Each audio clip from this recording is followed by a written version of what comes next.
Hello friends, welcome to my channel.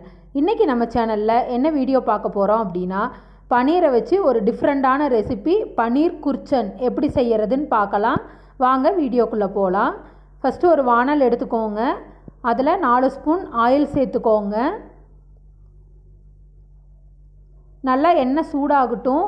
எண்ணெய் சூடானதுக்கப்புறம் 1 spoon ஜீரகம் சேர்த்துக்கோங்க. நல்லா ஜீரகம் நல்லா பொரிஞ்சு வரணும். இப்போ பாருங்கள், நல்லா ஜீரகம் பொரிஞ்சு வந்துருச்சு. இந்த டைமில் ஒரு பெரிய வெங்காயத்தை நல்லா நீல வாக்கில் கட் பண்ணி வச்சுருக்கேன். அந்த வெங்காயத்தை இதில் சேர்த்துக்கோங்க. வெங்காயத்தை சேர்த்து வதக்கிக்கோங்க.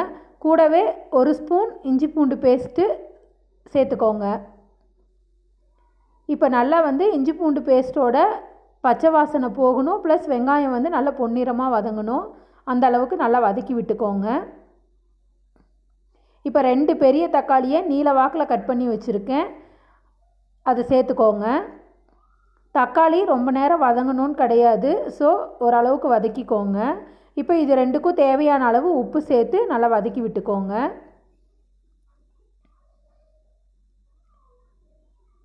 இப்போ ஒரு பெரிய குடமிளகாயை எடுத்து அதையும் நீல வாக்கில் கட் பண்ணி வச்சுருக்கேன். அந்த குடமிளகாயும் இதில் சேர்த்துக்கோங்க. தக்காளியும் குடமிளகாயும் ரொம்ப வதங்கணும்னு இல்லை, கொஞ்சம் நறுக்குன்னு இருந்தால் தான் நல்லாயிருக்கும். ஸோ அந்த அளவுக்கு மட்டும் வதக்கி விட்டுக்கோங்க.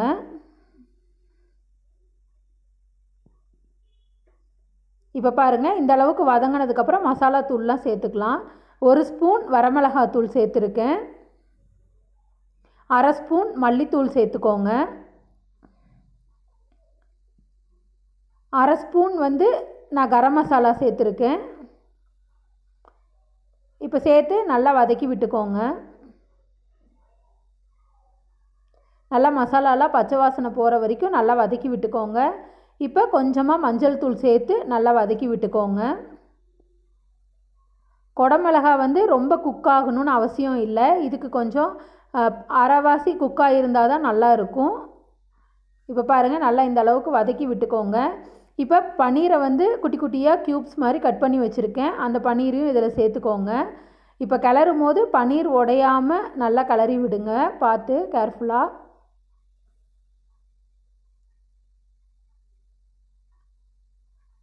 இப்போ நல்லா கிளறி விட்டுட்டு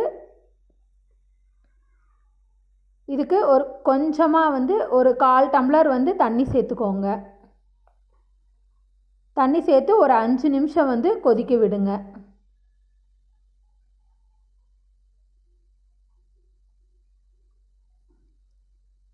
ஒரு 5 நிமிஷம் நல்லா கொதிக்க விட்டுட்டு அதுக்கப்புறமா இறக்கி வச்சுக்கலாம்.